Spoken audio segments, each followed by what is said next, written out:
Good afternoon. Thank you for coming today. I'm Kate Cunningham. I teach journalism here at the Communication and Journalism Department for about the past 6 years.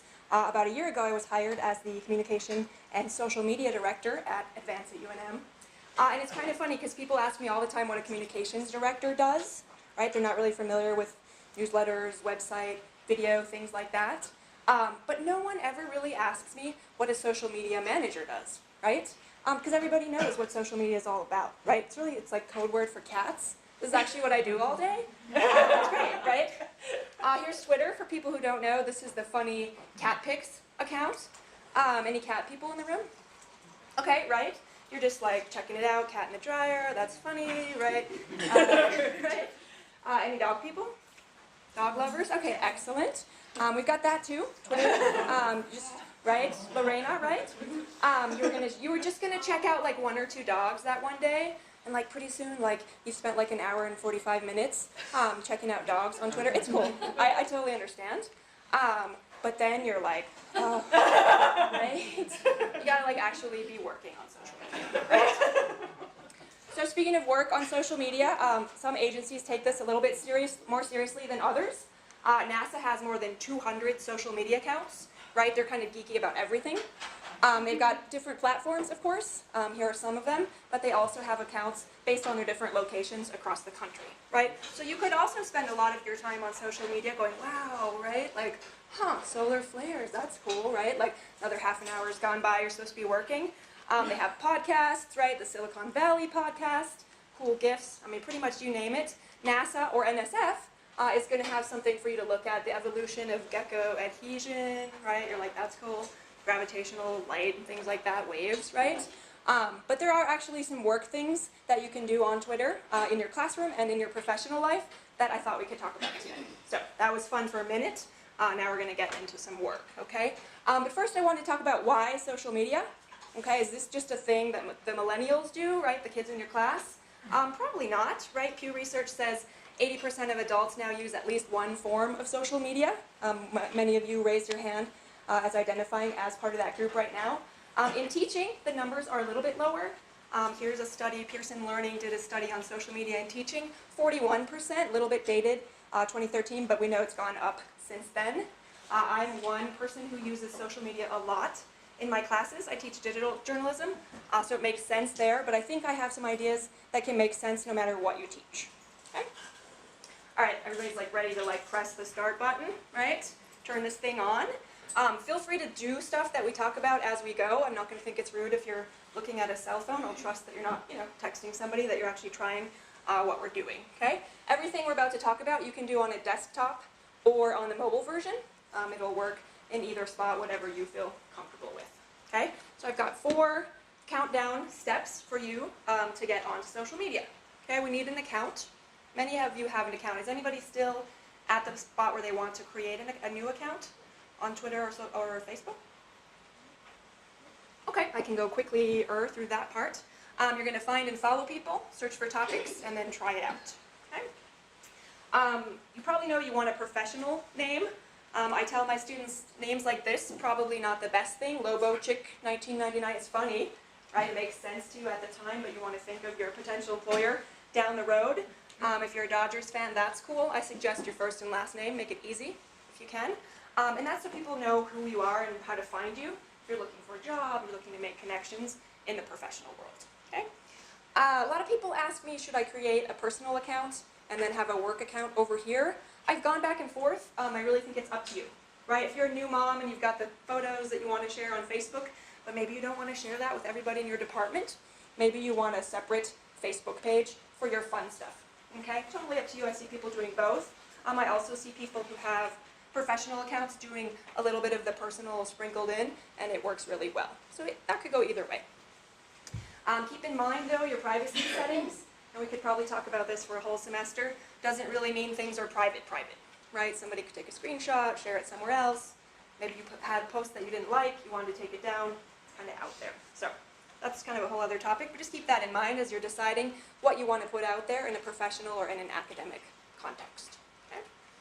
All right, so we need a professional picture, right? This is a really hard one for my students, right? I tell them no keg stand photos, and they're like, oh, okay.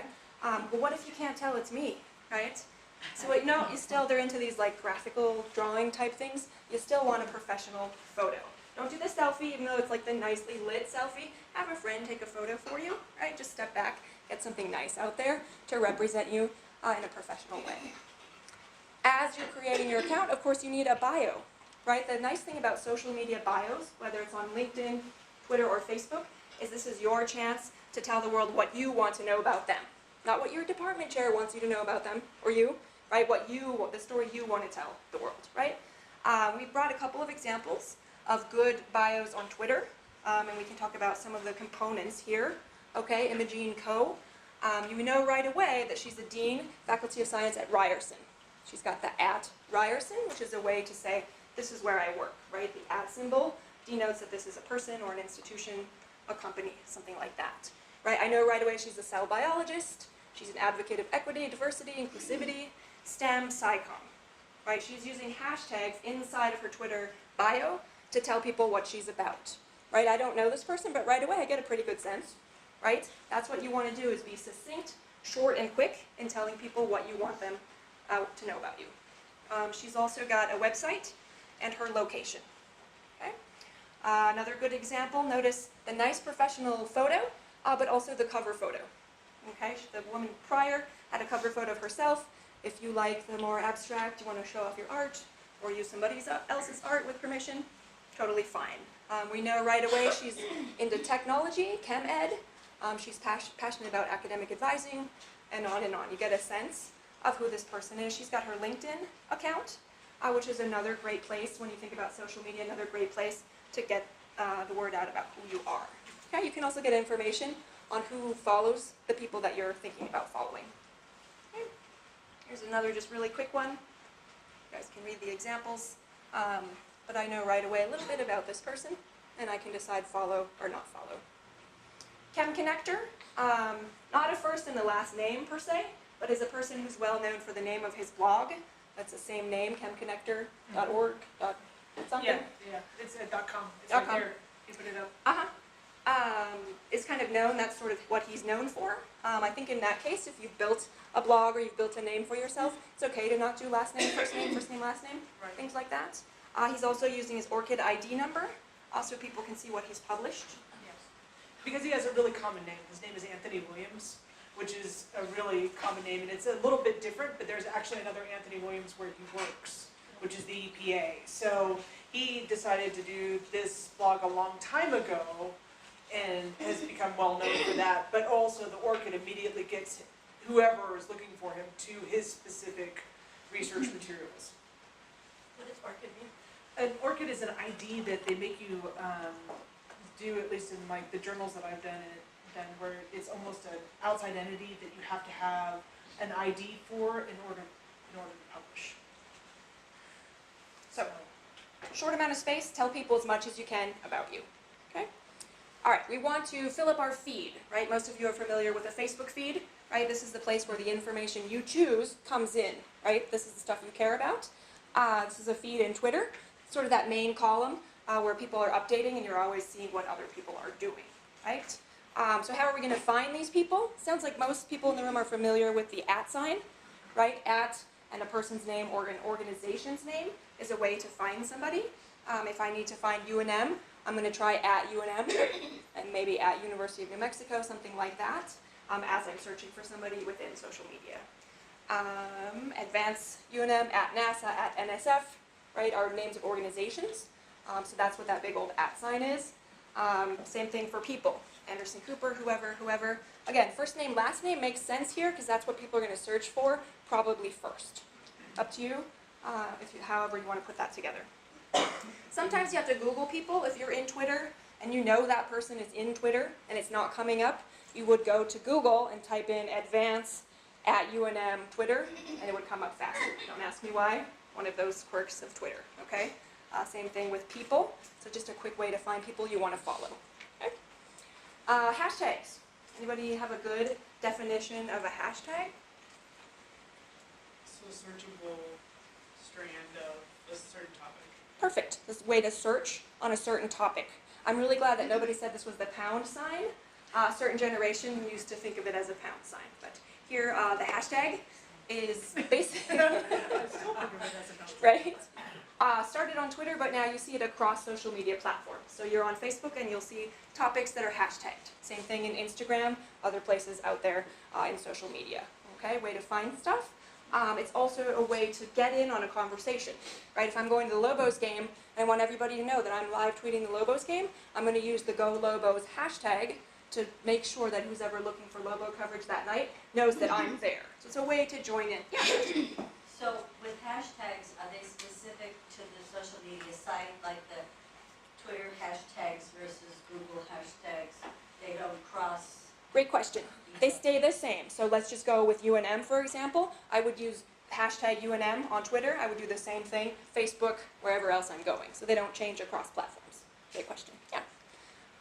We've got the Merriam-Webster definition, right? Now that hashtag's in the dictionary, it's a thing. Word or phrase preceded by the symbol that classifies or categorizes the accompanying text, such as a tweet.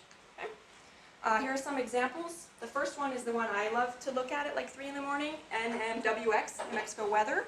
Amazing if you love like rainbow photos and clouds and weather stuff. You also want to know when it's going to snow. So like the local meteorologists tag their stuff with this hashtag. People who are really into weather pics, they use this so that when I go and search at 3 in the morning, that's what comes up. Starting to make sense? So we're aggregating stuff on a certain topic. Here's a bunch. NSF funded comes up a lot in the work that we're doing. Other programs that are NSF funded say, hey, we're NSF funded, and it's a way to join a conversation. Will and Grace, NFL, Women in STEM, things like these. The funny thing about Twitter is there's no Twitter overlord that decides hashtags, right? A lot of times students ask me, well, how do I know what hashtag to use? Guess what? Make one up or look around. Maybe find one, right? Maybe Go Lobos has been there for a long time and you just know because you see it, you're trying out social media, you're using it, okay? Questions on any of that? Yeah. This is a stupid question. No, not at all. So these hashtags go in the search engine. I mean, just goes, when you're looking at something, Yes, Yeah. instead of an address or Google. correct. Yep. Yep. Do this. Yes, it's a way to make the search to let Twitter know, hey Twitter, tell me all the tweets in this particular topic. Do you have to be in Twitter for that one, or you could just be? No, you could be on any social platform. Yeah, good question. All right, you ready to try it out? Don't be scared, right? The biggest thing with social media is trying it out. Maybe you're not posting 6 times a week, that's okay. Maybe you're just checking out some of the news sites that you like to look at, some of the organizations around UNM that you want to know what they're up to. Give it a try, right? There's no minimum thing you have to do. So I've got 2 things you can do with students in the classroom, and then I've got 1 thing you can do to build your professional network. Questions? Do we have any questions at this point? I was going to add something real quick, but go ahead. Yeah. For sure. Yeah. Okay. So with the hashtags, since anyone can make up a hashtag, Yes. how do you join in the right conversation? Okay. So what's an example of a conversation that you would want to join? So say, let's take the Lobo games, for Okay. example. And say, okay, we know that Go Lobos is the mostly used hashtag. How do we know it's the most used hashtag? By looking around. So there's really nothing, there's no guide to Twitter that says this one is going to be what you're going to use when you go to UNM or to the legislature or to wherever. I guess on that note, in Instagram, if you start typing in a hashtag, it'll tell you, okay, these are the common ones Yes. that look like the hashtag that you're typing in, and it'll also tell you these are the number of posts that are public that actually use that hashtag. So I don't know if Twitter has that. It doesn't. No. So Instagram kind of got in on that sort of predictive typing, Okay. what it thinks you think is popular Uh-huh. or what it thinks is popular.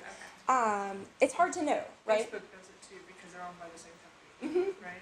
So, but Twitter doesn't. Do you think it would be good to follow Instagram? Yes, Like- definitely try out all these Yeah. different tools.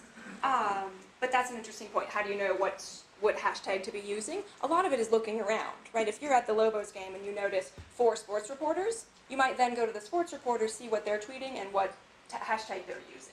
Yeah. Does that help? Okay, great question. Google, there's Yeah, yes, got it.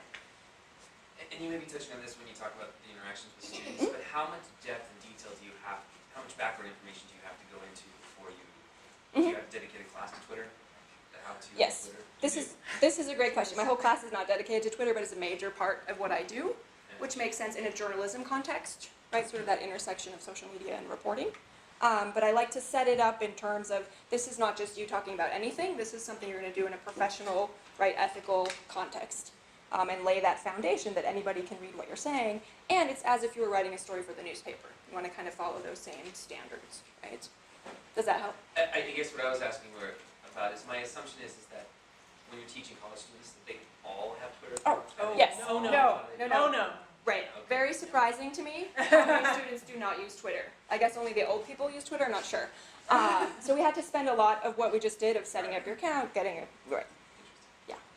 Some are a little better than others, and then I have them teach the rest. Yeah. But they definitely need setting up for sure. Stuff for students. We've got a couple things to talk about. You can create your own class hashtag right now. So instead of the balloon fiesta or the logos game, you've got a hashtag that's set up just for your class for you to have that conversation with them. It's public, so it's not truly just for you, but it's dedicated to them and for you to reach out and connect to them in a variety of ways. We can also do Twitter chats, which we'll talk about, which are a neat way to join conversations that are happening around the country on a variety of topics. So I do one with journalism educators from a bunch of different places every Tuesday. And so we're talking about what are you teaching and how's that working, how's that going. It could work for students as well. And then Rissa will talk about using closed Facebook groups in your classes as well. Okay. Create your own. Again, There's a yeah, go ahead. question for me. I was going to ask you, can you give us an example Yeah. of what that looks like? Yes. 2 examples, but yours could really be anything. Okay. And you can search under these, and everything that has been tweeted out underneath that has been collected. Yeah. I use it 3 ways in my class. I give homework and extra credit. I share resources. I love this, right? I don't have to always be typing up, like, go read the thing about the thing. I can just put it on Twitter. My students know they should be on Twitter. Sometimes educators ask me, well, what about Learn? And don't you have to do things in 2 places? Yes, in my case, but my students know that, and I think it's worth it in terms of the level of engagement that I can build with them. And I also create sort of a mini community, and let me show you a couple of examples. This right here is a tweet of a Twitter chat from another journalism educator. She's like, hey, join us today. This journalism education chat, Twitter chat is coming up. We want people to join in and talk about inclusion in journalism schools. So up here is my retweet of this tweet saying, join this morning at 11, my class hashtag, CJ375 is the name of my class. As soon as they see that, it gets their attention. They know, oh, I need to pay attention to what Kate is saying, right? Join this morning, kids, students, earn 5 points extra credit for participating at least 3 times. And then I've also mentioned my department in the hopes that the people running my department's account will retweet this to have more students join this Twitter chat. Does that make sense? Got it. One more question. Yeah.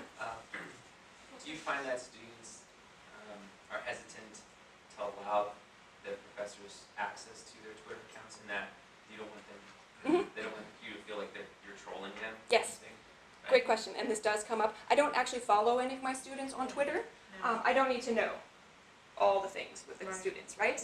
Right. And so I create, this is a whole nother topic, but I create a list of the students in my class so that I'm only seeing the things that they're posting related to my class. I'm not following them. Their updates about their weekend drama and whatnot are not coming up into my feed. Right. So I have a little bit of level of separation, but yes, I'm sure students think, oh, that is kind of weird, right? Yeah. But as in my context for journalism students, there's that public-facing part of what they do. Good question. Here's another example of where I'm giving homework and extra credit, right? Class hashtag, this week you're going to tweet examples of radio stories that you liked. So they get on Twitter and they need to share the radio stories that they're working on with everybody else in the class. I also share resources. This is a tweet from a Journalism 360 Foundation, the people who do the spherical video. They came out with a new report, and I wanted students to know about that report, so I retweeted it. Hey, tuck this away, we're going to talk about it later in the semester. 85 journalism internships was a tweet that the Accrediting Council for Journalism Schools did. Perfect for me to retweet. I don't have to stand in class and talk about the 85 internships. They've got it on Twitter if they're interested. I also like to engage my students. I have a lot of students who like to direct message me, to email me basically in Twitter, who don't talk to me in class at all. And it builds sort of a different level where they're comfortable talking, and I like that. I give a shout out to my class hashtag again. Reporters, right, the username of those reporters, they were using Twitter to cover the mayoral debate a month ago or so, right? They know I'm watching, and I'm seeing what they're doing. I had a former student get hired by KUNM, and I was really excited about that, so I let her know. Right, so it's just a way to kind of create a community when you're not with them 24/7, right? The days they're not in class, I might hear from them or see them once or twice on Twitter. This could work on Facebook, other social media places. Let's see, Twitter chats briefly. These are set up on any topic. We've got some examples. You typically have a moderator who's going to ask questions, and anybody can get in. So question 1 would be, how can we better teach chemistry? And chemistry professors around the country would get in on some of the things that they're doing. Question 2, around the world, right? Really fun way to connect on any topic, right? So maybe equity and inclusion. Maybe there are some Twitter chats there that would be wonderful to share resources or success stories, things like that. I love them. Here's a list of the types of education hashtags that are out there. We'll have these slides on our website, but there are hashtags for everything, right? If you're into math, maybe you're into, the achievement gap. These are all topics where you can be looking at them and deciding if you want to use those hashtags and or maybe get in on a chat on some of those topics. All right, anybody want to try a first tweet? Internet working or no? Wasn't working when we came in, which happens in social media, right? No? All right, we'll skip that part for now. But when you do want to put out a tweet, here are some ideas, right? You could hashtag, @name, @us, advance.unm or RISA-Chem, and you can use the hashtags UNM or women instead. Facebook closed groups. Yeah. So what I didn't do at the very beginning is I didn't introduce myself, so I apologize for that. I'm Clarissa Sorensen-Unruh, and I teach at CNM primarily. I'm also adjunct at UNM. I'm also a graduate student here as well. So I tend to have lots of hats.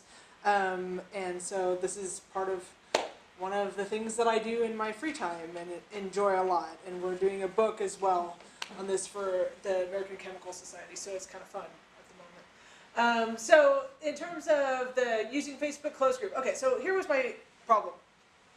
I had a real issue requiring my students, so I have been teaching for 15 years. I've used social media in the classroom for about 4. And so I had a real problem requiring my students to get a public account. At the time, there wasn't a big push towards digital citizenry and such, and I don't have the excuse that you have in journalism where you really need to have this account, right? It's a chemistry class, you might or might not need it. And so I started with something that was a little more private. It was something that was close to Slack HQ, where you had this ability to post documents. They joined the Slack moment. It had to have a free app. It had to have a web presence so that you could get on either way. And if you joined, you would only be joining that class for that period of time. And as soon as you decided that you no longer wanted to be on it, you would get off of it. Okay. After many, many, many years of getting votes from my students about what they wanted to do, they always picked, instead of a Slack presence, they wanted to have Facebook, because they wanted to be able to do this more easily with their personal accounts. And so that's the reason why I do Facebook closed groups. They're not secret groups because they don't always remember what it is, and so getting them on the first time is a little more difficult. But you could also do a secret group just as well. The difference between the closed group and the secret group is that with the closed group, you have your group name is public, but you have to ask permission to get into it. With the secret group, the public name is not even there, so you can't even see it. Okay, so it's a more public forum like Twitter, but it's class specific. The only people within that class are the people who were invited, and those are only the class participants. Okay. It's basically a way to have this online classroom community. You have the ability to post actual documents to Facebook, and that was important to me because I wanted to post practice exams and such. You cannot do that on Twitter. You cannot post a file on Twitter, okay? You have to post it on Google Drive and then have them access it through a link. So that was a little bit different. The more than 140 characters, I feel like Twitter has a fair amount of art with it that you actually have to be able to fit your idea into 140 characters, or you have to be able to thread your tweets and such. There's some pieces about that are a little more difficult. And so Facebook, you don't have to do that. You have a lot more room to be able to say things. And then it has the similarities to Twitter in that you can post pictures and videos and links to outside sources. Everything that Kate talked about, you could do in here as well. The only thing is that the real drawback is that on the Facebook closed group, if you at someone, they're not going to necessarily be able to see it. So for Twitter, you have a real ability to access experts in the field and outside sources in a way that you don't have as much with Facebook closed group. Yes, ma'am. I don't understand what you just said. So with Twitter, so let's say that everyone in your class was reading an article, right? And it's a journal published article. One of the authors of that article, or the corresponding author of that article, actually exists on Twitter. You could at them within the discussion, and they may participate in that, right? If they have time and they have availability and they have the idea that they would like to participate in that, they could actually see that conversation and start to participate. And that's a really cool extra thing that doesn't happen on Facebook closed groups, You can't do that because they can't get into the closed group without signing up. without actually being invited to it. And they have to have a Facebook. And they have to have a Facebook account and all And of I that. found it like a closed group on Facebook, which I have my family on a closed group. Yeah, That some of the people that are not my Facebook friends, which would be my younger son, he doesn't see yeah, the group. He has to actually look for it. right. Otherwise, he sees nothing posted on there at all. It Exactly. won't post to his wall, it doesn't, Right, but he can still get in there and see the pictures. right, The but point you was have to to put remember. kids and all that in a Sure. little place. Yeah, It does absolutely. work. So yeah, it becomes it's almost exclusive to the class. Yeah.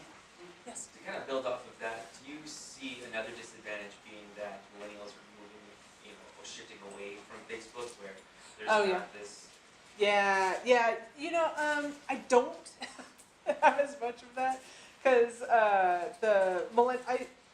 I teach at CNM, right? So we have a slightly older population. A lot of our population is the same-ish, but I tend to have less folks who are kind of in this idea of, oh, I need to have a digital identity and I need to have this as part of my world. But I do have more folks who don't want to get on Facebook or any public forum because they have particular issues that would keep them from being able to do that. So there's a lot of learning curve of, okay, you don't actually have to have your first and last name as part of your Facebook group. You could, or Facebook identity. You could actually make a different identity as long as it's tied to an email. And so that becomes, you have to have some strategic things going on if you have that particular issue. On my understanding, I thought we were all turning our Twitter accounts off to, it's sort of a protest. Oh, yeah. Well, there is, yeah, some of Quite that. sincere. I mean, Yeah, I have a Twitter account I don't use because I have no desire to express myself in one-liners.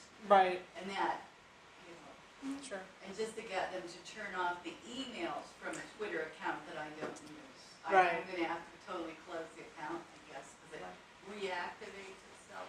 Yeah, and it's you tedious. basically have to delete yourself from that in order to get them to totally stop. It sends emails.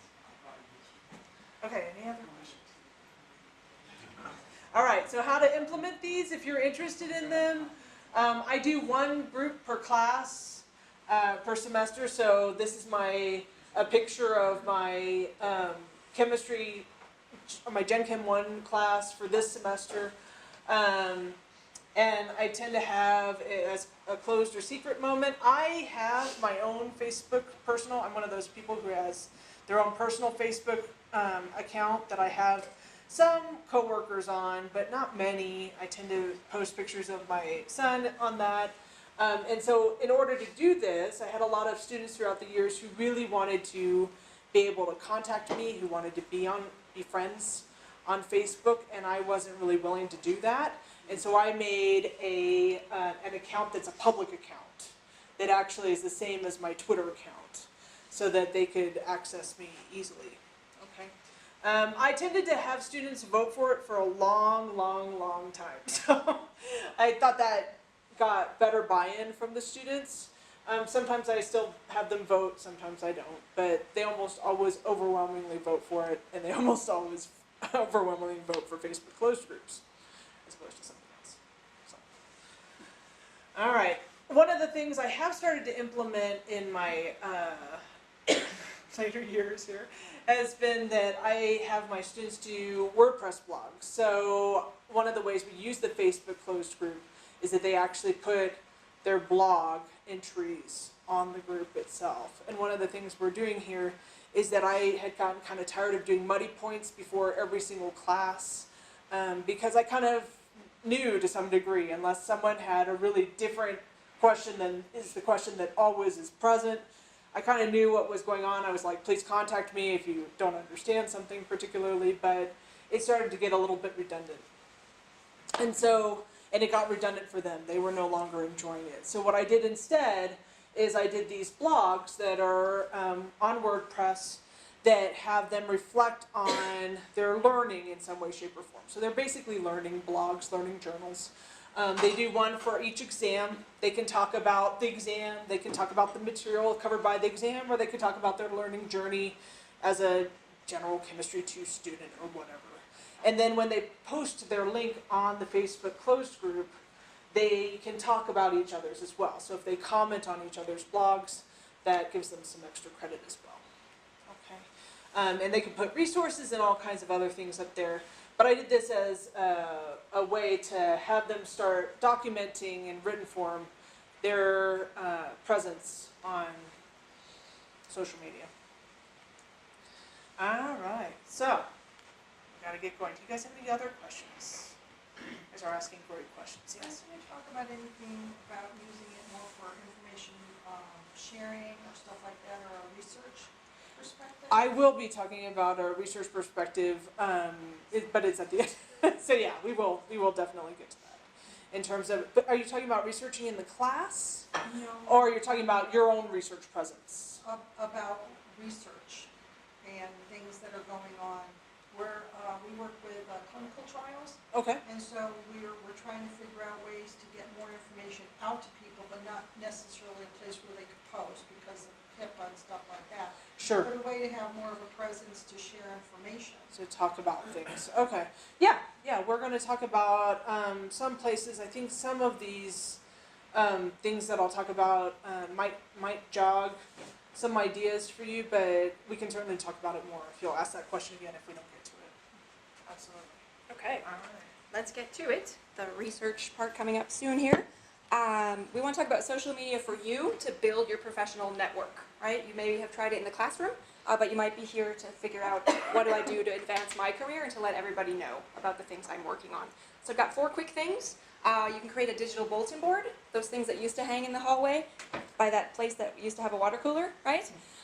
Connect and congratulate, find opportunities to learn, and then build relationships, okay? Digital bulletin board, just what it sounds like. Here's a really good example. A biology professor here at UNM is looking for people to apply to grad school, right? So she put out a tweet on Twitter, hey, thinking about it, come check us out. Simple but easy way, keeps her kind of in people's feeds. Maybe they're thinking about it, maybe it works out. There's a connection there. Another biology professor here had a paper accepted. Great. Congratulates her co-author.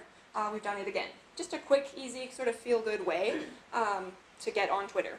At Advance, we do a lot of STEM shout-outs for people who are doing nice things, right? Here's a woman who won Best Diversity Paper. STEM shout-out, nice photo, a link to the story that we've written on our website. Same thing here. Another woman was promoted to professor recently.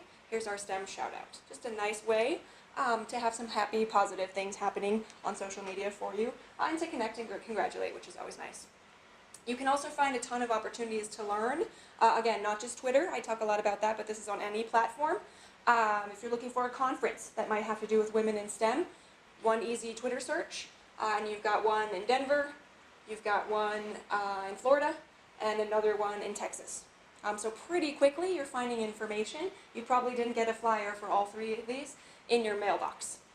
But because you have these connections now working for you on social media, you're able to find things that maybe you didn't find before. Okay? More on your professional community. And so, like, for instance here, this is one of the chats that I participated in at the very beginning of my life, my public life on Twitter. And this is throughout the world, so everyone around the world tends to participate in this, not everyone, but lots of folks in lots of different countries. It's at the same time every week, so it's from 8 to 9 UK time, which is of course 1 to 2 our time. And so, and then you make sure you add the tweet chat itself, and you also hashtag it to make sure that everyone knows that it's going on. If you're trying to find information or trying to add information to the larger collective of whatever that looks like, then you might do it through a chat, because often these have a community of people already embedded who are regularly following them.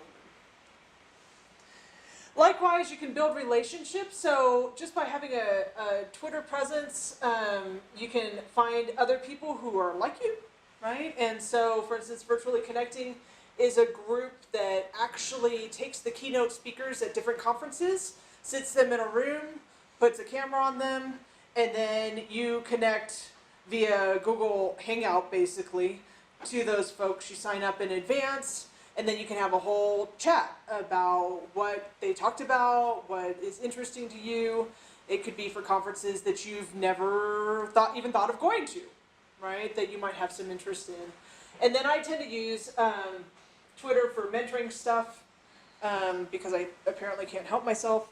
And so I tend to do some mentoring things on there, right? So when I hit 750 followers, I did a whole tweet storm, which is a threaded series of tweets that was about what things I wish I had known when I was a young faculty member, right? And so and I also pinned this as soon as I did it, so it was the very first thing when you go to my page that comes up, and you can see the entire tweet storm. I also storified it, which is a way of collecting all of those tweets together and then adding some pieces. It's kind of a similar thing that you can do with blogging, so that people could get a sense of the entire story all at once. So if I wanted to send this to my dean, I sent him the Storify, not the Twitter handle. Does that make sense? Do you guys have any questions about all of that? Yes. Oh, it's all good. So, tell me. The tweet storm is a site you go to send to a lot of people. No. The tweet storm is the hashtag that basically says I'm collecting a whole bunch of tweets together in a way that you can follow. And you have to do that manually. Yeah. It's called threading tweets. So you basically respond to your own tweet, and then you respond to the next tweet, and so on and so forth. Like I said, Twitter takes art in many ways, which is not true necessarily for Facebook and such. Storify is the site where I collected everything together. So you can actually use that idea. It's called, you just go to storify.com, and that actually allows you to go to all kinds of different social media sites and then embed those tweets, those Facebook postings, whatever, to create a story about what you want to talk about. So in this case, I created a story about this idea of things I wish I had known. Question. Oh, yes. So with the tweet storm, can someone interrupt your storm? Yeah, It goes pretty fast, you know? It can. Usually it doesn't come up. Twitter's gone through some different moments recently. But if you reply to your own storm, I haven't had someone interrupt it in the same way. They've replied to the message, and I haven't had that problem. Some people plan out their tweet storm in advance. I never. So, but I definitely collected, anyone who replied to this, I definitely collected their comments within the Storify. So I was like, and people really liked it, and so here's all the tweets about that. Or people thought that I really should have hit on this, and so here's what we'll do in the future. Kind of thing. Does that make sense at all? You guys have any other questions? It's kind of a different moment. All right, so we're going to talk about the research stuff that you guys have been wanting to know about. Okay, so research and beyond. This is kind of cut into two parts. One part is kind of what I did, and then the other part is based off of a couple of talks that I've been privy to recently, and we'll talk about that as well. Okay, so rewriting the narrative. Basically in early 2014, when I Googled my own name, the first thing that popped up was myratemyprofessor.com, which by the way I never created. It was created for me. And it did not tell a story that I was necessarily happy to see all of the time. And it's not something that I want to police, right? This is not something that I am interested in policing. And so I knew that if I was ever going to be hired by anyone else, they would do the exact same thing that I just did, right? So I wanted to make sure that they had some other information than just that site. So what did I do? This is kind of what, it used to be just this, theratemyprofessor.com. I added things to the narrative, right? If you want to know more about me, here's some things that are more important to me than just ratemyprofessor.com, right? So I did a stint, I have a YouTube channel, I did a stint on Real Scientist, which is what we call a hosted Twitter account, where basically they get you to host it for a week, and they already have embedded followers and such. So like for instance, Real Scientists is not only an organizational web page, but it's also a Twitter account that has 50,000 followers, and they asked me to host it for 1 week. And this was what this was kind of what they collected it under in terms of who I am and what I talked about. The LinkedIn profile was important to me. I wanted that to be there as well, and maybe some other things. So I did a AAAS blog as well. So these were all things that I became part of because I was on Twitter, and I was in a place of wanting to say yes to things that were asked of me. Okay. In the midst of this, by the way, you can see that I have an alternative name based off of one of these sites, this RISAChem thing. That's not necessarily on myratemyprofessor.com. I don't have that anywhere on ratemyprofessor.com, but it's here. And it's also on my LinkedIn site now, so people can be like, oh, well, she has this other identity. What does that look like? Well, that has all kinds of other things as well, too, right? So I have a Twitter account under that. I have Instagram. I have a blog, so on and so forth, and this public Facebook site as well. So then you start to see a different picture of who I am based off of my teaching and who I want to be as a professional out in the world. So what social media platforms did I join? I joined Twitter, which is the microblogging land of @ and hashtags, right? So in terms of that, I chose, by the way, a profile picture. I was going to say this at the time, but the profile picture I chose was based off of people being able to delete. It's not necessarily a professional picture. I have professional pictures, but people were like, "You're all gussied up for those. I can't walk right by you and say, hey, that's who you are." Right? So I chose something that was super recognizable in terms of who I am. And then, I have some other pieces on here as well. I joined WordPress.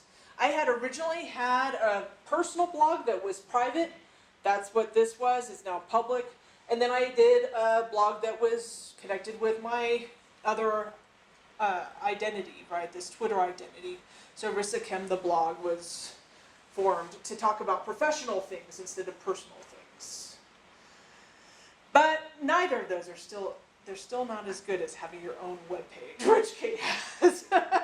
And having your own webpage where you can collect kind of your teaching, your resume, your blog, so on and so forth. Having a landing page where people can instantly see things about you that have your Twitter account and all of your social identities all collected in one place is probably, from the point of view of many, kind of the gold standard in terms of figuring out who you are.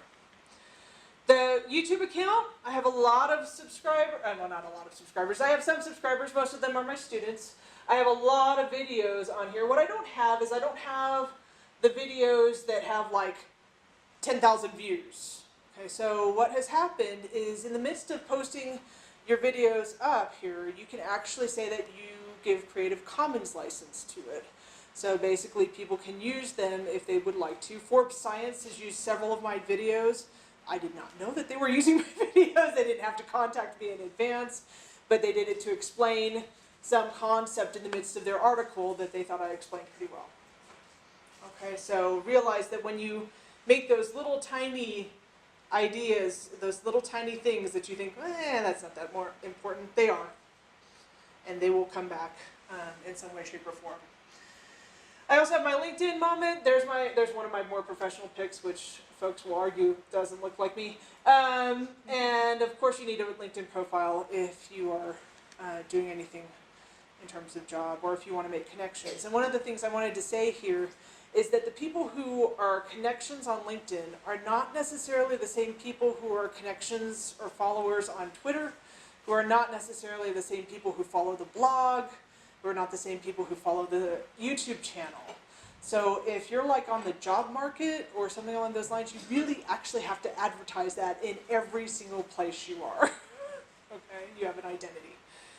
Okay, and then do you guys have any questions about all of that? They're rewriting the narrative before I go on. Okay, the research in social media. So Anthony Williams, the reason why we're using a lot of things from him is because he is, for those of you who are chemistry oriented at all, he was the guy who made ChemSpider, which is this huge database.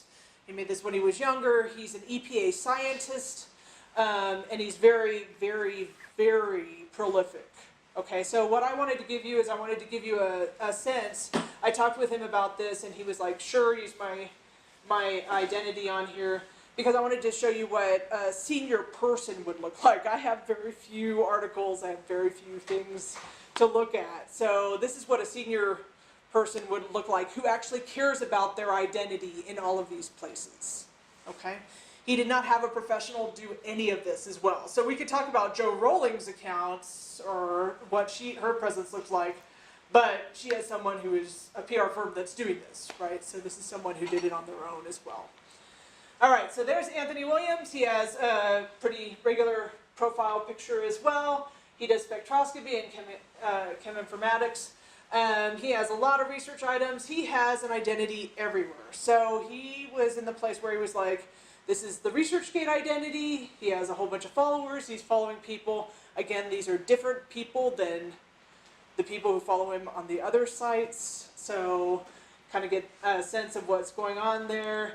And he uses not only this page, but he also uses academia.edu. He wants to have a presence on everything that he can have a presence on. His recommendation in the midst of the talk that I saw in ACSDC and since then, when I've talked to him, is that you should at least have one of these, if not both. Okay, the more you get your word out there as to who you are and you have a decent landing page for who you are, that helps a lot. Okay. Likewise, Google Scholar, need a landing page for that, as well as if you have a lot of chapters that you've written in the midst of books, an Amazon landing page, right? So all of these, the more prolific you become, there is a sense that you want to make sure that folks know that you're writing these things, okay? And all of this is linked to the idea of impact, which is, of course, something that's well considered at this point, right? So the basic idea here is that the more people know about you, the more they're going to basically look at your stuff. The more you build community on social media, the more people are interested in reading what you have to say. And so, of course, that's going to impact your impact score, right? So in terms of this, if you want to maybe share your impact in a different way, you could go to Kudos. Kudos is a way for you to explain what's important about your articles or about your chapters. Okay, it's a way to house it and say things about your article and phrase it in such a way that you can say, this is where I fit in terms of the body of work that you don't tend to always say when you're writing the actual article. Okay, so in terms of this is kind of fuzzy, but what you do when you go to Kudos is you add a short title, you tell readers what your publication is about, you tell readers the significance of your publication, and you start to get donut wheels like this that pop up on Kudos and other places. That this is the Kudos one. That this was basically each of these colors represent something. Picked up by 18 news outlets. Kudos is starting to be used by news outlets to be able to say, hey, what's important about your work? Well, if you've written it up there, the author, they're going to be a lot more like, gosh, we should actually contact this person if it fits into our story, right? So it becomes picked up by news outlets. They're starting to look here. It's blogged, it's tweeted, it's Facebook paged, it has Google posts, it's Reddited, and it's highlighted, right?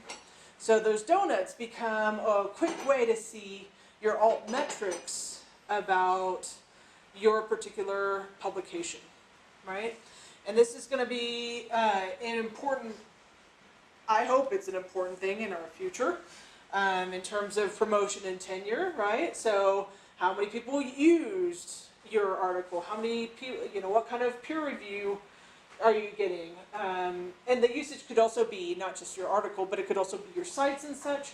You have citations, but then you also have the alt metrics, right? How many folks are using your article or your blog or your whatever in a way that is informing the larger public? Right? So, in terms of analytics, this is my summary of Twitter analytics. Anyone can get this, by the way. I was a little bit, apparently, not as prolific as usual over the last 28 days because I had, a third less tweets. But I'm the person who tweets like 6 times a day, right? But I made 130,000 impressions. I have, 1,700 or 1,600 people coming to my Twitter feed to see who I'm about, and so on and so forth. Okay. So a quick way to see that maybe I'm having an impact. And sometimes when you're looking at these, you might say to yourself, well, is she really, who's following her? If all of her students are just following her, is that one thing? Is that good? Or is it other organizations that are following her? You can also see those fairly quickly from your Twitter analytics, right? So in terms of impact, remember that indeed you can use these social media accounts, especially if you're using them publicly. This is just about Twitter, but it happens with all social media accounts. That you can start to increase the number of people who know about what you're doing. And that inevitably is going to help with them reading anything that you put out there, anything that you are trying to be interested in, and so on and so forth, right? The vast majority of people on Twitter were awarded doctorates less than 5 years ago, right? Out of the people, I really like this one. The number of Twitter followers for, this is a scientist group, were non-scientists. So you're actually putting your word out to people who might be interested in this, but not necessarily your peer group. Right? And that the median number of followers on Twitter, just the median number is 7.3 times larger than that of a median-sized university department. So you're getting your story out to a lot more folks. For particular conferences, right, if you have a fair number of people in that particular conference who are tweeting or using social media, then you start to get a lot of mentions. And it starts to be a bigger impact for the conference as well. You guys have any questions? Questions? All right. If you want to collect it all in one place, Impact Story is one place that you can do that. The Impact Story gives you the ability to collect all of your blogs, all of your social media accounts, and all of your publications, all in one big place. So that when people want to instantly know something about you, that's where they could go. Okay? So that is, and it gives you different donut wheels. So this also gives you the donut wheels, and you can start to see your impact across many different forums. All right, so that's our social media handles. Do you guys have any questions about all of these things? Oh, open it up. That's kind of what we have in terms of slides. That was a lot of slides. But we'll open it up to any questions you guys have. Do you have questions over anything that we've talked about? Do you have any concerns, things that you would like to know from folks who do it a lot? Other questions? Did I even come close to, I didn't come close to answering your question. Okay, so tell me your question again, I'm sorry. We're trying to figure out how to share more knowledge on clinical trials. Okay. So you really can't have people commenting, but you want to be able to reach out more to the general population or rural populations across the state to say, hey, you know, this is what's going on, or, you know, these trials or these doctors or these sites, or even information on upcoming seminars. Okay. We had a really good seminar this morning Okay. that really, there could have been a lot more people there if the word had been more widely spread. More like this. Okay. So we want to be able to, a way to share information, but for a lot of it, you can't have, we had Facebook pages, another place I used to work, and it did spread the word a lot to people about different services and stuff, but you can't really have people commenting because that would be a violation of HIPAA. So you want to be able to share the knowledge on trainings, on seminars, on the latest and greatest, new doctors. And you don't, Well, it's complicated. you don't tend to have a website to We have a be able to share website. this. Yeah. It's just, we don't have much in terms of support to keep that up to date all the time. And it's like 10 years out of date, not in terms of content, but in terms of just, Right. it's just old. And, but it's complicated because you've got focus toward patients and then also a focus toward, we also want more engagement from our doctors. Sure. Because she works for UNM Cancer Center, I work for the New Mexico Cancer Care Alliance, and we bring together all the cancer treatment Right. throughout the whole state. Oh, very And so we're in the same building and we work together. Sure. So we want to have better communication between all of our sites and be able to get information out to people on a more timely basis. But we also want to, we've got different audiences. So, Sure. and it's just me, and I have a whole other job on top of it. Right. So, Right. and so my feeling is like, do you do anything else in the day? Because there are 15 million different things. It's like, so it's really, there's so many different things. And how do you Right. possibly keep up with all that all the But time? we had And a do your panel- job, like your normal job. We had a panel this morning on the latest results of a HPV study. Yeah. Very interesting. Yeah. Affects everybody. Yeah. And maybe it was half filled. But that was public, right? Yeah, this is public stuff, So- but just to get the word out to more people. Even, Right. even other students at UNM that might be master students or even studying chemistry, if you knew somebody that was really wanted to get into epidemiology, they would have been fascinated by the panel we had today. But we only found out about it because the flyer showed up on the floor, a paper Yeah. flyer on our floor in our building. Right. So, Right. I don't know, other than a web page or a regular blog, how to get people not to comment. Mhm. There's, Sure. yeah. What do you think?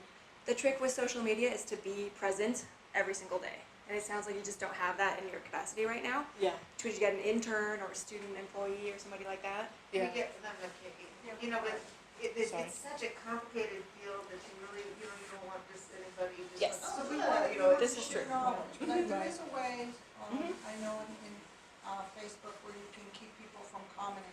Yes. All the comments, Yeah. all the Mhm. comments have to go through a Right. moderator. You can, a moderator, yeah. You Yeah. can definitely do that. Which Yeah. is what we did at the Center for Development and Disability, but we also had the public pages Mhm. where they would post just a lot of information. Okay. Right. One other thing I've seen people do is get a intern who can work for different groups within a department maybe. So they're posting about different types of things as a way to kind of work share that person. Yeah. Well, do either of you use a scheduling site? Because if you guys don't have that much time, Yeah. potentially you could use there are various sites where you can link your accounts. Right. Mhm. You can schedule it and they'll post automatically for you, so Like you don't have to Hootsuite. think about it. Mhm. So there's Hootsuite, which is having some kinks, but there's also Buffer, there's Sprout Social, there's Yeah. of like a lot of other ones too, to Right. potentially look at, and some of them are free too, especially Yeah. if you only have like a few accounts. Yeah. And then you can post it out there. I just am wondering how you cut the commentary, because that's part of the heart of social media, other than a Facebook account that doesn't allow it. Yeah, and I think having students monitor it is always like, you have to be kind of cautious with that. We just had an issue that happened with the. For sure. You know, Yes. so I mean, for the Mentoring Institute, and it was, just a poorly worded phrase, but I Right. mean, you really have to be sensitive to that, because I think Yes. it's easy to, without having like a staff person Right. be a clearinghouse for exactly what goes up, I think you run into some issues. For Right. sure. And if you use a scheduling program like Hootsuite, your interns or whoever can go in, write those tweets, and then you have that time in between, the time Yeah. they write them and the time they run, To be to able to approve what they're doing. be like, Exactly, so that works. that was just great. There's a few agencies in town that'll do that for you, and the cost is pretty inexpensive, and it's done professionally. And I think another benefit too is that you can hold them accountable based on these analytics and say, hey, look, you're doing either a good job or a poor job Right. of our message. And one of them is Media Matched. It's a company that's really really inexpensive in that way, and they specialize in like communication, and it's a PR firm, but it's a much smaller entity, so it's not. But you can kind of rest easy at night knowing that it's not necessarily a student that Right, Yeah. that's a great idea. I'm Yeah, gonna yeah. write that media match. it's media matched. So I'm just processing all the ads and hashtags still, and I'm new to all this. But you had talked about having Twitter be a bulletin board. Yeah. For just the things that are public, if your departments had a Twitter account and just used it as a bulletin board and connected at or hashtag to all the interested people, then they would get it, right? Right. So you just put this is coming up and you connect all the hashtags for all the different groups you want to show up. They've at least Yeah. then maybe seen it on Twitter instead of having a flyer just appear on their floor.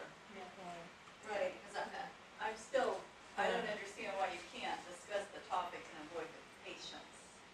And Yeah. I'm a diabetes educator and worked in health for 26 years.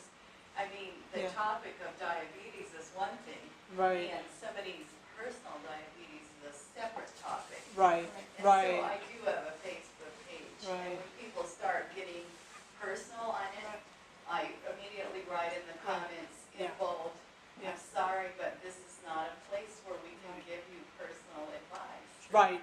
This is just clinical information that's available to anyone. But Right. then you have to be on it all the time. No, it sends me an email if somebody Yeah. puts a comment on there, so, basically I have it set up that way. It Yeah. is separate, just like you, I do Right. not have any of my family on my Right. professional page, any of that, and that's essentially because I don't wanna be spending my day logging back on there to delete comments. Right. I mean, you're gonna get trolls, Yeah. people that write obnoxious things that make no sense whatsoever. Right. You just take the X and wipe them out. Right. I Right. don't deal with Twitter on purpose, Right. partly because there's a lot of one-liners that come across there, and it would be too much for me as one person to deal with. Right. And Twitter, unlike Facebook, if you're moderating, you can't delete someone else's tweet. You sure That's not how that works. And so, unfortunately, with Twitter, it's a little more, open. They can take They your can- tweet and add something nasty on it and send Right. it forward. Right. And I mean, kind of do some avoid that. it for that reason, that and the political ramifications right now. Yeah. But I mean, I've been told you really need to use Twitter, and I'm thinking, Yeah, do I have mean, to? I haven't had a lot of issues, but you can only, and if you, and the real problem comes if you have like typos or something like that, Right, because if those you two. threaded your tweets, Yeah. if you have a typo in the midst of that, that's just there forever, because if you delete that tweet, it interrupts the flow of your thread. So it no longer is the same thread that it had before. So it's kind of out there once it's out there. And on Twitter and Facebook, it's a totally different deal. Sorry about that. I have a kind of different topic. I teach online and I use Zoom Mm-hmm. for Yeah. same time class. Yeah. And I have some really awesome classes that I would like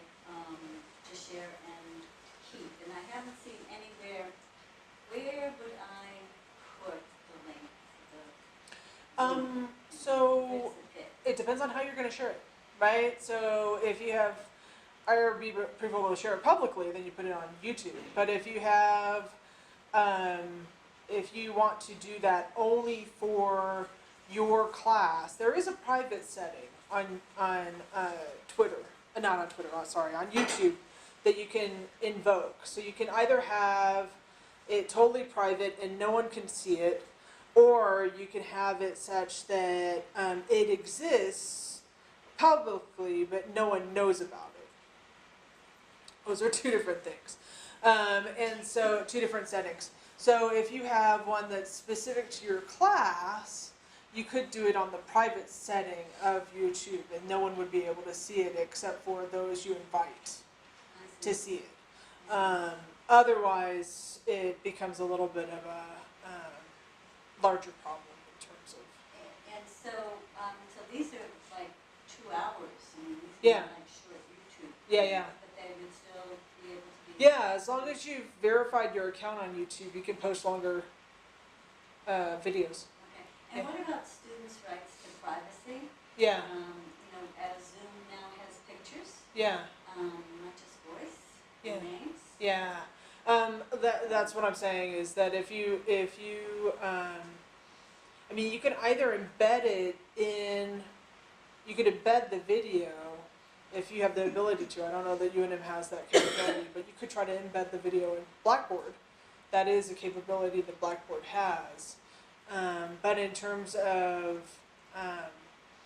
the privacy problems and such, you would have to do a private YouTube video that only you invited only the class, or you'd have to have some kind of other way to make that happen. You have another thought? I would do the unlisted Yeah, choice in YouTube, and then only people with that link can see that video. Unlisted. Although unlisted still, if they come across it, Yes. they can still see it. But there is a private setting that you have to actually invite people to in YouTube. So it depends on if, so it's a little bit dicey, but you could do either of those and it'd probably do the job that you want. Does that make sense? Other questions? I guess I want to add to that. If Sure. you're really worried about privacy, you can try using like a cloud drive, like Google Yeah. Drive or OneDrive, Yeah. and just share that link. If you're worried about privacy issues and you don't want to upload any materials to an external third-party site. Well, I Right. guess it is a third-party site, but you pay for it. Right. So that's another opportunity. And I know that the provost office, they keep on talking about not using like Google Drive for university documents, because Yeah. everybody has to have a UNM ID to be able to access any documents in the OneDrive. Like you can't just Yeah. send the link, you have to have you have to log in with your UNM Yeah, account. so- And that makes it exclusive kind of to the university as opposed to where Google, like, you can send it to somebody's Gmail and, and it can kind of spread that way. Right. Yeah, so at least with OneDrive, it is approved by IT. Yeah, it's It's an IT approved. Yeah. One It's note. I got in trouble for That's Google. That's why Yeah, I'm yeah. like. Other questions? Other questions? So, I just wanted Yeah, to no, ask. please. So like there's so many social media accounts that you can create. What's the benefit of creating more than one social media account? So I think about my audience, right? If I have a story that I want millennials to know about the greatest pizza around UNM or whatever, I'm gonna go for Snapchat. Yep. Because I know that's where millennials are having fun, right? If I've got something that's a little more academic or newsy, I might go with Twitter, right? Because I know that's where the audience tends to be. Facebook is a kind of a mix of everything, so I might consider that for stories of general interest. But you just have to kind of think about who is where, who's using those platforms, and what's the best way to connect with the users. Okay, and then so it sounds like this information can also be very siloed. Sure. Right. So how do we break those silos across the Right. the accounts? That's tough. I don't think people who don't use Snapchat are suddenly going to show up on Snapchat, right? I would say, it depends on the topic that you're trying to get out. Okay. Sometimes you have to sort of reversion the stuff that you're doing. So going back to your particular case, you might do something with research trials in a more fun way for Snapchat, but you might do a more serious approach, let's just say, for Twitter or Facebook, right? Sometimes you have to sort of adjust the You content. can link them too, though, right? Like at one point, I somehow got everything I posted on Twitter was showing up on Facebook. Yes, this is a Right. good trick. You can link them so that when you post to one, it posts to all three. Yeah. And that could work depending on what you're going for too. Okay, and then with, sorry. So with Snapchat, it seems like it's very location-based. Yeah. And there is a price to pay for a region, is that correct? Like, if you want to say, we want to hashtag this room and say, oh yeah, we'll put a Snapchat filter just for this room and for this audience. Do you guys know what the pricing is to secure this? I'm not piece of aware of any information? prices. It's a, I know for like a party or something, it's like if you're like at like an event site, Yeah. it's like $25 to $30, Yeah. and it only gives you Like a certain. like a certain perimeter, right, of this Right. area. So there's two different types of geo filters that you can apply for. You can apply for a community-based one, which is free, or you can apply for one that you pay for. The prices range depending on how big of a location. So for preview day for UNM, we paid for a Snapchat filter to be from 8 a.m. to 1 p.m. for all of main campus, excluding some parking lots. That's $150. Okay. Yeah. Wow. And the community one, it's free, how does that? The community one, the things with the community one is that Snapchat itself has to approve of it. There's certain codes you have to go through and designs and how pixelated it can be and whatnot. But if you use say the university branding for something, Yeah. they won't approve of it unless it's approved by the university. So, we didn't really talk about Snapchat, and I have tried to, I don't understand it at all. I don't know what y'all are talking about, but this is sort of interesting. Can you, talk to us before? I can't tell you anything Or about like 60 or whatever. Kate? You probably know better than I do, so I'll shut up. I was like, Talk to us like we're I think- 40, how's that? Snapchat is one that I'm honestly still trying to figure out as well. It's very video based for those who haven't seen it. A lot of the news and a lot of the stories that are in there are very visual, quick, a lot of fun music. You can get into a text story if you want, but I would say by and large people are looking at the video version of things. I think it depends on again, what you're going for, what you want to tell people. I don't get my news on Snapchat, but if I need to read the latest Cosmo article, I'm going to Snapchat. Right? All I've ever seen is people making their faces look funny with Yeah. masks on. I don't understand the Yeah. point, and I don't get it. I don't- send and I can't snaps figure of out my how dogs. it Yeah. I send snaps to my dogs with this is what happens when I dare to take a bath. Yeah. Picture my dog. Yeah, Yeah. yeah. I don't see Snapchat becoming a professional and academic No. No, context. I don't either. I can't even figure out how Well, to no, make you it. can keep them now. You can? Yeah, you can keep them now. Okay. Yeah. So how does that differ from Instagram then? Yeah, that's what I just don't Like what? understand. So with Instagram, Or chat. you can tag locations a lot more easily with Snapchat. However, Okay. Snapchat did an update this last week, so they have a location filter. So if you tag a location, you can swipe up, and then you can get business information, such as their URL for the website, the hours, potentially location. But you have to turn on your location services. So if you're completely private, you won't be able to see that. But if you're open, you're more likely to see that. And Social it media is, personalities and stuff. and it is something to consider because there is some research out there that the next generation beyond the millennials are looking to Snapchat as that's the new Facebook. Yeah, yeah. Millennials are moving away from the very public sphere of Twitter Yeah. and these other things and then going to, because now you have just a small set of friends. They can Right. Is So that the younger intimacy levels. millennials or all of them though? Because older millennials are in their late 30s. Well, that's what I'm saying is that there's a new generation that's coming now that was born in the Generation Z is it's like- late. If you're looking to use it for your clinical trials, don't use Yeah. it.